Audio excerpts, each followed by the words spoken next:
Live, local, late breaking. Channel 11 News starts with severe weather coverage. Thunder, lightning, and heavy rain.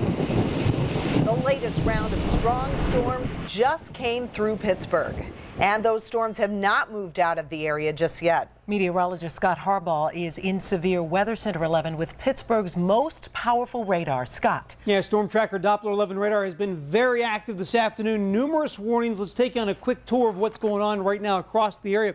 Put cell path on some of these storms right now because we got some severe weather, mainly southeast of Pittsburgh right now as these all track off to the southeast at nearly 20 miles per hour. You can see the Mon Valley getting in on the act right now. This is heading southeast at just a little under 15 miles per hour. Banning coming up on your area at 526.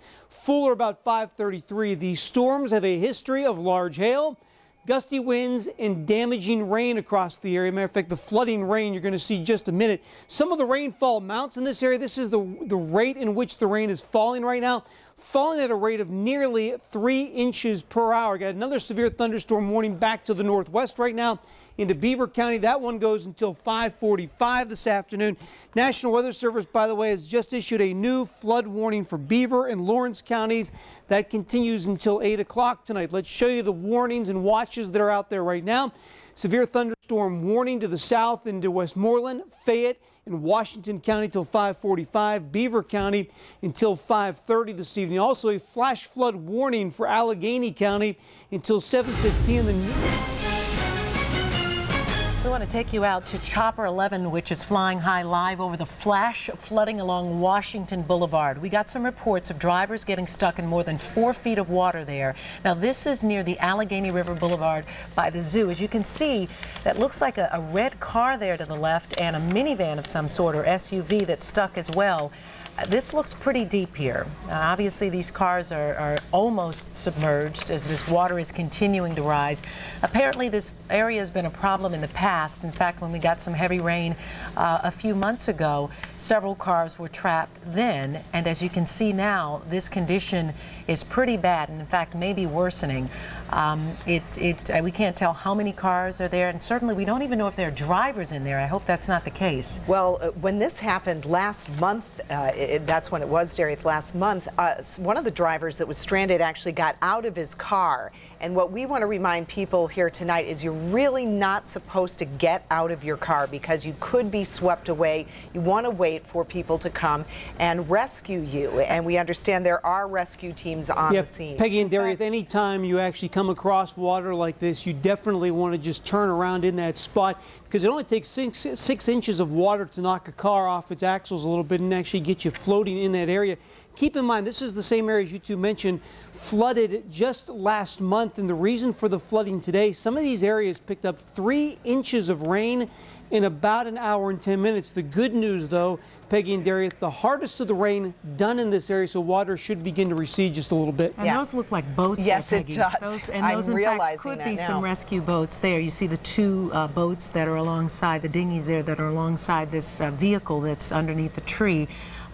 It's a good thing, Scott, as you point out, that the rain is done. Now we just have to hope that this water recedes fairly quickly. And these folks are definitely being smart. They're waiting for the boats to come get them. You obviously see the rescue crews there on the scene. Again, this is Washington Boulevard over near Highland Park. You see the rescue crews there pulling people out of their cars. They did the smart thing because the water in that area, from the reports I'm getting on Twitter and Facebook, about 4 to 5 feet deep. So obviously not completely submerging the cars, so safe to stay on the roofs of those cars right now until the rescuers can come get you. Yeah, and the other thing is you don't know if there's a downed power line in the water. You can't see in that mucky water, so you don't really know what you're stepping into, and you could be injured, so yes. And we're looking now at some ground video that we have. This is live video shot now from the ground, and as we can see, there is a rescuer there in a boat literally paddling to the rescue of someone trapped in a car there. Interesting boat or dinghy or floating device that they're on. Obviously, it's a little murky down there and they're having to paddle through, but we know that there are several cars there. Obviously, the drivers are still inside, and so this has become a rescue effort. And the curious thing is that this just happened a month ago, and you would think that city officials could have addressed whatever caused the flooding. And I was talking to you about this, Scott Harbaugh and Rick Earl. Rick Earl, yeah. We don't remember this happening in this area before. Yeah. This most recent occurrence. Not to this magnitude. Not to this extent, yeah, yes, a little bit of flooding. Which makes me wonder, I mean, obviously we've had some issues in Shadyside earlier this year with storm drains that weren't completely cleared. It makes me wonder if some of the storm drains in that area might be a little jammed up. That might be some of the reason. That is a bowl area, though. I mean, obviously you're coming off of Highland Park, you're coming off out of the Churchill area, and that just all drains down into one area right along Washington Boulevard right there. And when you get 3 inches of rain, it's not just 3 inches of rain along the road there, it's 3 inches of rain that fell all across the hillsides that all drains down in. And obviously you see the extent of it today with 4.5 to 5 feet of water on the road in that area. Yes, he zooms out. You can't even really tell where you are. It just looks like a river. Can we go back to the video from the ground, please, the live shot that we had from the ground, because the perspective is really interesting. You can see obviously that this looks, in fact, as we've been describing it, as a bowl of some sort as Chopper 11 pulls out, and the water we're estimating is maybe 3 to 5 inches deep. But the video that we had a few minutes ago, people were people are standing very close to where they are. If the camera can pan over a bit to the rescue effort that we were watching a few minutes ago. The point I'm making is that it doesn't seem as though that they're very far from where this water is, or at least where the water is beginning to rise. And it makes me wonder just how widespread this area is. Look at how deep that is, Darius. I mean, right up to the windows, the passenger and driver's side windows. Yeah, go ahead. Yeah, the initial report was about 4 feet deep. Oh my goodness. When that call came in, and there was an initial report for a woman who was swept away. Have we learned more about that yet, Rick? We're still working on that, working our sources and to see what the latest is on that. But the call came in after that torrential rain pour in that area. The call came in as a woman that was swept away. And obviously there are a number of other vehicles stranded out there in the rescues that you see happening right now. I wonder how many cars are actually down there. It looks like there are at least 6. We've seen at least 5 or 6 cars. And you can see the left-hand side there where it's starting to drain. You see that drainage ditch. If Chopper 11 can possibly just tilt down and to the left just a little bit if they're listening to us, you can see that drain. Thank you very much, Bill and Chopper 11. You can see the drainage right there in that area. So it is beginning to siphon out right now, which is certainly good news. That'll help the rescuers get people out of their cars and eventually get that cleaned up this evening. Yeah, that will certainly help. They need a few more of those going on, it seems. This is pretty intense. As we said, we don't have a number of people who are trapped in their cars, but I tried to count a few minutes ago, and it looked to be at least 8, possibly to a dozen cars there. This near the zoo, along Washington Boulevard. This area having some problems in the past. About a month ago, several people were stranded. Again today, a rescue effort is underway. We see the crews there trying to get people out of their cars. Yeah, Chopper 11 zooming in right now on what appears to be a rescue effort in progress at this moment. It's a little hard to see, but they're zooming in there, and there are definitely several people on that inflatable raft. Yeah, and Peggy, in one of those ground shots that we saw earlier, we saw a woman standing there that had a blanket wrapped around her. I'm assuming she was probably somebody that was pulled out. Right. Yeah. But it does look like these emergency crews are continuing to search through these vehicles to see if any people are in them, possibly. And it looks as if they're in the back door, the sliding door, so maybe they're children. Yeah. This is certainly an assumption on my part. We don't know that, in fact, but obviously there's some passengers in the back because it appears that they're in the back seat area. Scott Harbaugh, how much rain did we get in that area in what amount of time? Do you know that? Unofficially, about 3 inches of rain in a little less than an hour. The National Weather Service sent some radar estimates out from that area, said about 3 inches of rain. Problem was these storms, as they developed this afternoon, were only moving about 10 miles per hour, and we started to get a training effect. And what that is heavy rain falling over the same areas over a prolonged period of time. This happened here near Highland Park on Washington Boulevard. We've also had some reports of flooding in Aliquippa. Earlier today, Mercer County, some areas in Mercer County received nearly 4 inches of rain in about an hour and a half this afternoon. So you can see as Chopper 11 pulls out, you can see the crux of this right in that area right there on Washington Boulevard. But again, nearly 3 inches of rain in parts of that area in just under an hour. And we should also point out that we have several reports of outages. People are without power in various parts of the city. We're not sure in terms of the pinpoint, but I believe we said earlier that Duquesne Light reported 8,400 customers, if that's correct, in and around the Pittsburgh area. So it's likely that there are some people who may be waiting for people and even unaware of the severity of this because they're not able to view us at this time. Okay, and we have reporters on the scene. I understand we've got a live interview right now. As I got to the light, I was just trying to go off the hill when I was by the police station to get off the road. That was all. But there was so much water coming down the hill that I figured I only had a good distance from point A to point B to get to Allegheny River Boulevard that I'd go. And we were traveling fine. Water was probably up to the bumpers of some of the smaller cars, but I was in an SUV, so I was like, okay. And then the road just opened up. I mean, just opened up, and a white car sunk. This big red pickup truck went under, and then water started coming in my doors. I called 911. They said try to swim for it. The water by that point was over my head. It started coming in, so I climbed to the roof, and then the car, started going under. So it's just, it was scary. It was scary. But there was one girl, Christine. There was an elderly woman that was stuck in her car, and she saved her life. Tonight on 11 at 11, deadly flooding. The rising waters were too much, too quick.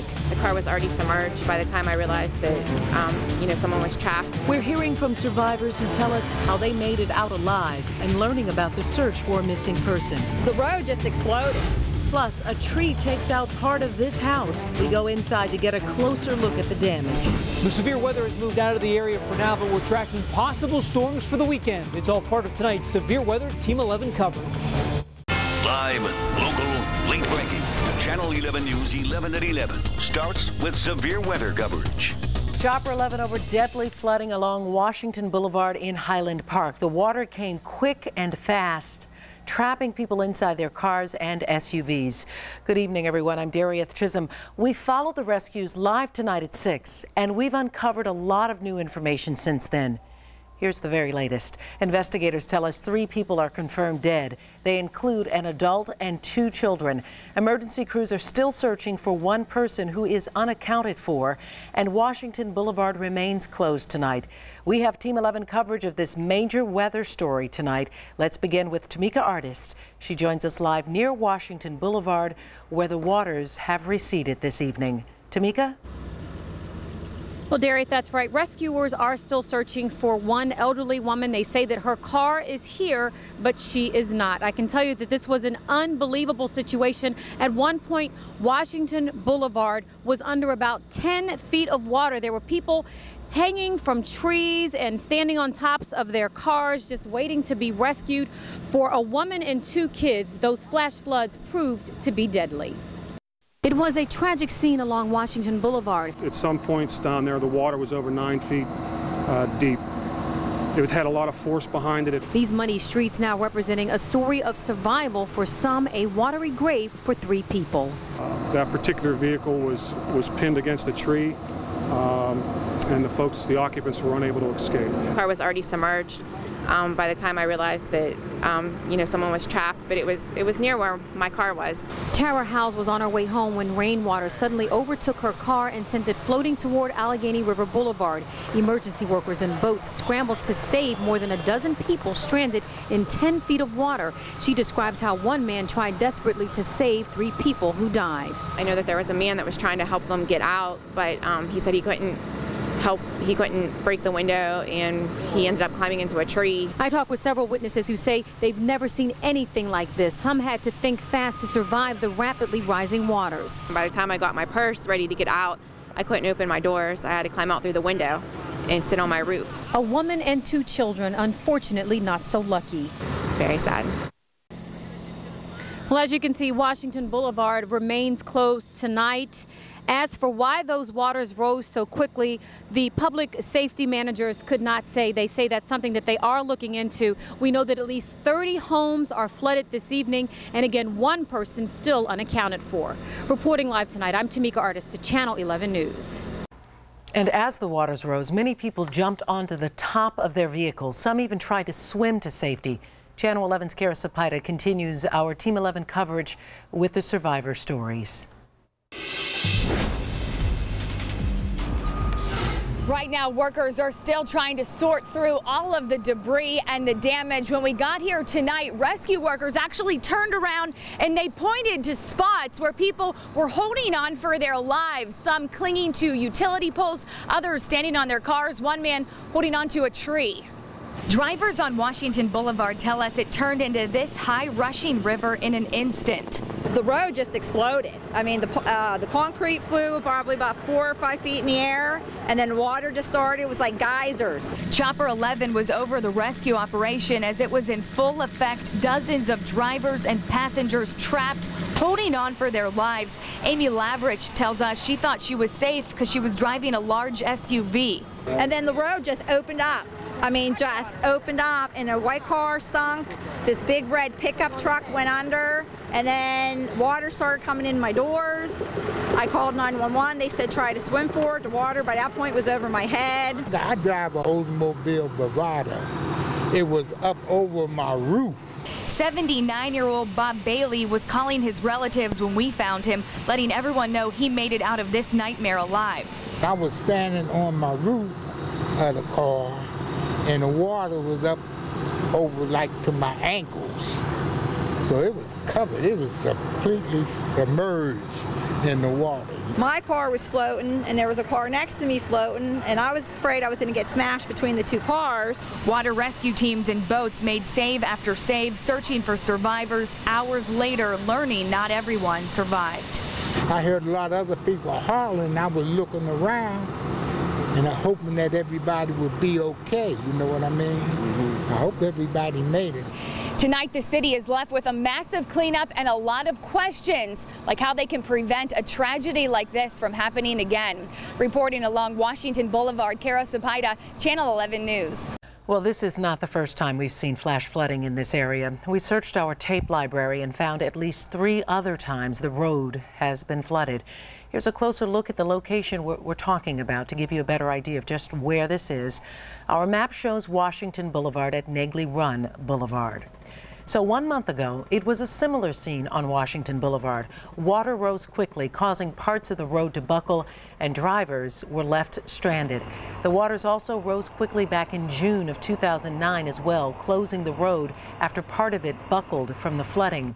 And we also found this video from August of 2007. Several cars had to be towed out, and a bus got stuck in all of the leftover mud. We wanted to know what's causing these repetitive flooding scenes, but so far, we've not been able to get any comment. And we'll stay on top of this as we continue to look for someone to answer these questions. We'll let you know what we find out. Flooding wasn't the only problem tonight. The storms also sent trees crashing. Check out this damage on Fraser Avenue in McKees Rocks. Joseph Hines and his wife were busy making dinner around 5 tonight when this maple tree fell down onto their house. And as you can see, the limbs damaged the roof and debris is littered around the house. We're also getting an inside view of the damage. Part of this branch went smashing through the window. The power was knocked out, but fortunately no one was hurt. Hines describes to us what happened just moments before it all began. I was in the kitchen getting dinner ready, and we saw this real big flash of lightning, and then a real big bang. And after the big bang, the tree came down. The Hines are checking with their insurance company to find out whether their policy will cover this damage. We've also found this tree down on Beechwood Boulevard in Squirrel Hill. It came close to falling on an SUV across the street. Chopper 11 was on the scene of a small landslide on Route 28. One lane had to be closed as crews removed mud from the road. You can see traffic managed to move smoothly along the road despite the lane closure. And lightning could be to blame for a house fire in Mercer County. The fire chief tells us it began in a vacant home on East Gilmore Road. Flames were shooting from the second story in the attic of the home. Firefighters had to deal with lightning strikes and hail as they put out the fire. And we had hail for approximately 30 minutes prior to the dispatch of this fire, which contributed to the lightning strike of the roof, which we believe started the fire. Firefighters tell us the woman who lived there had sold the place and recently moved out. The home was supposed to be closed on this week. Lightning strikes a home on Pittsburgh's south side. You can see where parts of the chimney toppled over onto Salisbury Street. No other parts of the home was damaged.